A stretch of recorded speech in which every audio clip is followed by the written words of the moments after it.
Okay, class. I've got this poem here called Refrigerator 1957 by Tom Sluggs, just to discuss some descriptive writing techniques that you can use. First, we'll read the poem and then we'll kind of break it down and look at it, all right? So, Refrigerator 1957. More like a vault. You pull the handle out, and on the shelves, not a lot. And what there is, a boiled potato in a bag, a chicken carcass under foil, looking dispirited, drained, mugged.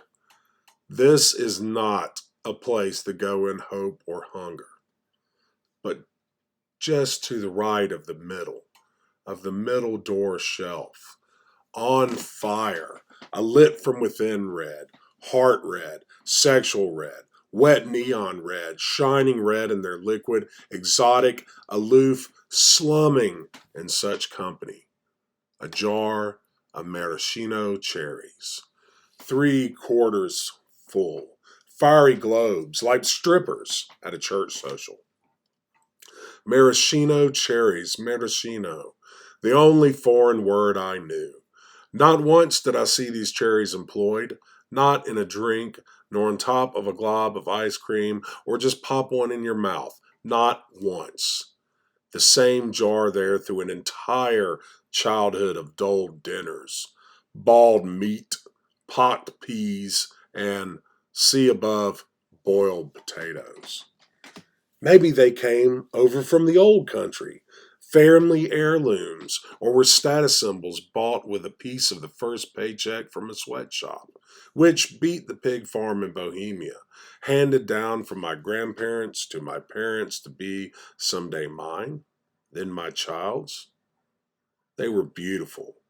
And if I never ate one, it was because I knew it might be missed, or because I knew it would not be replaced, and because you do not eat that which rips your heart with joy. All right, so this poem is essentially just a description of cherries, from a point of view of a child, a boy, a young boy who's looking in the refrigerator for something good to eat, and there's nothing but these cherries, which either he's not allowed to have or doesn't want to eat because he knows they won't be replaced, and it's like the only good thing in there, or whatever it is. So the poem's about kind of how memories can be, even ones that aren't great, can be valuable, and you look back on them with joy. But what we want to look at is the descriptive technique here. And what I want you to notice is in the poem, the cherries are kind of in the middle of the refrigerator, kind of in this middle shelf, and they're just being illuminated with this light. And if you look at the poem, though, the cherries are also surrounded by other things in the refrigerator in terms of order. So you've got like a boiled potato in a bag. If you can imagine, just like a skinless white potato starting to turn gray and some kind of milky looking liquid in a Ziploc bag, and then you got this chicken carcass that's been picked to the bone, and he used that technique of the triple like Martin Luther King liked to use, the three words that all kind of say the same thing: dispirited, drained, mugged, which creates that rhythm, but it gives you, three quick descriptions. And then you get the description of the cherries. And then after the cherries, later on in the poem, you get bald meat, which means boiled meat, and peas and the boiled potatoes again. And so, one technique that you can use to help flesh out what you're describing is describe its opposite, have something there to compare it to, so that it stands out. And then by the time we get to the cherries here, on the middle door shelf, on fire, lit from within, shining red, wet neon red, just all these, vibrant descriptions of essentially the same thing, that they're lit up, but different ways of saying it. And then look at the descriptions.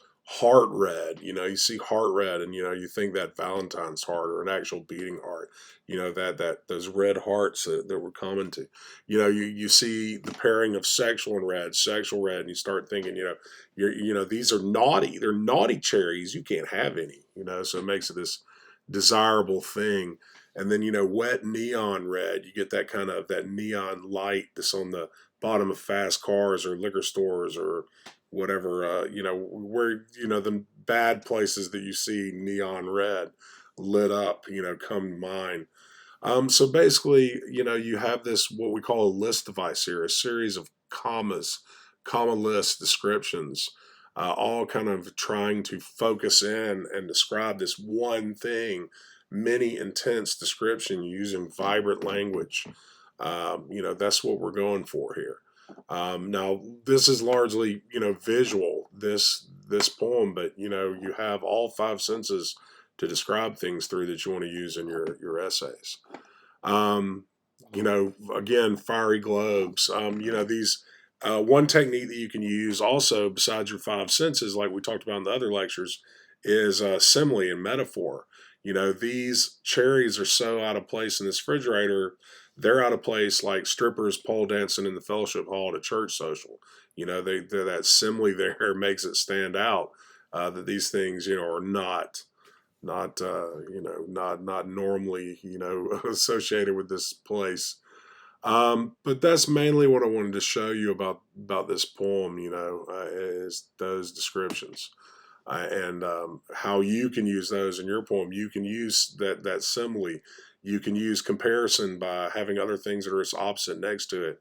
You can describe. You can use this list device, especially in the climax or the heart of your essay when you want to have some energy. List devices make energy. They make speed in the sentence.